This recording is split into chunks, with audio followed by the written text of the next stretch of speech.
హాస్యబ్రహ్మ బ్రహ్మానందం ఇప్పటివరకు ఎన్నో సినిమాల్లో నటించారు. ఎక్కువ శాతం కామెడీ వేషాలు వేయగా కొన్ని సినిమాల్లో మాత్రం సీరియస్ పాత్రలు పోషించారు. అప్పుడప్పుడు కొన్ని కామెడీ విలన్ రోల్స్ కూడా చేశారు. కానీ ఇప్పటివరకు సీరియస్ విలన్ పాత్రలను బ్రహ్మానందం పోషించలేదు. త్వరలోనే తనలోని సీరియస్ విలన్ను చూస్తారంటూ బ్రహ్మానందం తాజాగా ఒక చిట్చాట్లో చేసిన వ్యాఖ్యలు ఇప్పుడు అందరి దృష్టిని ఆకర్షిస్తున్నాయి.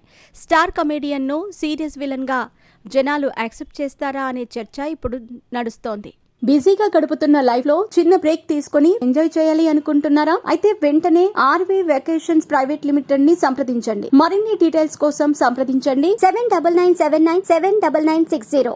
బ్రహ్మ ఆనందం సినిమాతో బ్రహ్మానందం మరోసారి ప్రేక్షకులను నవ్వించేందుకు సిద్ధమయ్యారు. తనయుడు రాజా గౌతంతో కలిసి ఆయన నటించిన బ్రహ్మ ఆనందం సినిమాను ఫిబ్రవరి 14న ప్రేక్షకుల ముందుకు తీసుకురాబోతున్నారు. రియల్ లైఫ్లో తండ్రి కొడుకులైన బ్రహ్మానందం, రాజా గౌతంలు ఈ సినిమాలో తాతా మనవడు పాత్రల్లో కనిపించబోతున్నారు. సినిమాను ప్రమోట్ చేసే కార్యక్రమంలో చిత్ర యూనిట్ సభ్యులు పలు విషయాలను షేర్ చేయటం ద్వారా సినిమాపై అంచనాలు పెంచారు. తాజాగా చిత్ర యూనిట్ తెలుగు మీమర్స్తో మీట్ని ఏర్పాటు చేసింది. ఈ సందర్భంగా బ్రహ్మానందం పలు ఆసక్తికర విషయాలను పంచుకున్నారు. ఇప్పటివరకు ఎన్నో కామెడీ రోల్స్ చేశారు. సీరియస్ పాత్రల్లో కనిపించారు. మీరు ఎప్పుడూ సీరియస్ విలన్గా నటిస్తారంటూ ఒక మీమర్ అడిగిన ప్రశ్నకు బ్రహ్మానందం తనదైన శైలిలో సమాధానం చెప్పారు. త్వరలోనే సీరియస్ విలన్ రోల్లో మీ ముందుకు వస్తాను. అప్పుడు ఖచ్చితంగా థియేటర్లు షేక్ అవుతాయని అన్నారు.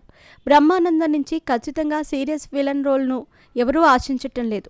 ఆయన నుంచి మరిన్ని కామెడీ సినిమాలను ఆశిస్తున్నారు. కానీ ఇప్పుడు మీమర్స్ అడిగిన ప్రశ్నకు త్వరలో ప్రతినాయకుడి పాత్ర పోషిస్తానని ఆయన చెప్పిన సమాధానం ఆసక్తిని రేకెత్తిస్తోంది.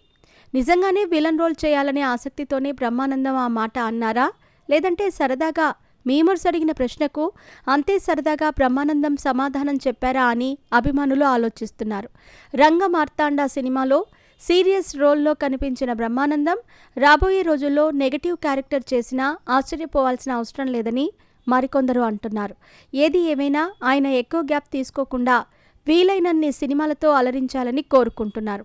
బ్రహ్మానందం నటించిన సినిమాలు ఒకప్పుడు నెలకు 10 వచ్చేవి. కానీ ఇప్పుడు ఆయన చాలా అరుదుగా వెండితెరపై కనిపిస్తున్నారు. పెద్ద హీరోల సినిమాల్లో ఆయన కనిపిస్తే 5-10 నిమిషాలు మాత్రమే కనిపిస్తున్నారు. ఆయన కామెడీని ఈ తరం ప్రేక్షకులు మిస్ అవుతున్నారు. బ్రహ్మానందం తిరిగి బిజీ కావటం సాధ్యమేనా అనే అనుమానాలు వ్యక్తమవుతూ ఉంటాయి. ఈ బ్రహ్మానందం సినిమా తర్వాత బ్రహ్మానందం ఎప్పటిలాగే బిజీ అవుతారని భావిస్తున్నారు. అది ఎంతవరకు సాధ్యం అనేది చూడాలి. ఇకపోతే రాజా గౌతం హీరోగా ఎన్ని సినిమాలు చేసినా ఆశించిన ఫలితం దక్కలేదు. తండ్రి లెగసీని కొనసాగించలేకపోతున్నారు. ఇండస్ట్రీలో నిలదొక్కుకోవటం కోసం ప్రయత్నాలు కంటిన్యూ చేస్తున్న గౌతం ఈసారి తన తండ్రితో కలిసి బ్రహ్మ ఆనందం సినిమాతో ప్రేక్షకుల ముందుకు రాబోతున్నారు. ఇందులో ప్రియా వడ్డమూడి హీరోయిన్గా నటించింది. వెన్నెల కిషోర్ కీలక పాత్రలో కనిపించబోతున్నారు. టీజర్ విడుదలైన సమయంలోనే సినిమా ఒక మంచి కామెడీ ఎంటర్టైనర్గా ఉండబోతుందని అనిపించింది. మరి ఈ చిత్రం తండ్రి కొడుకులు ఎలాంటి విజయాన్ని అందిస్తుందో చూడాలి.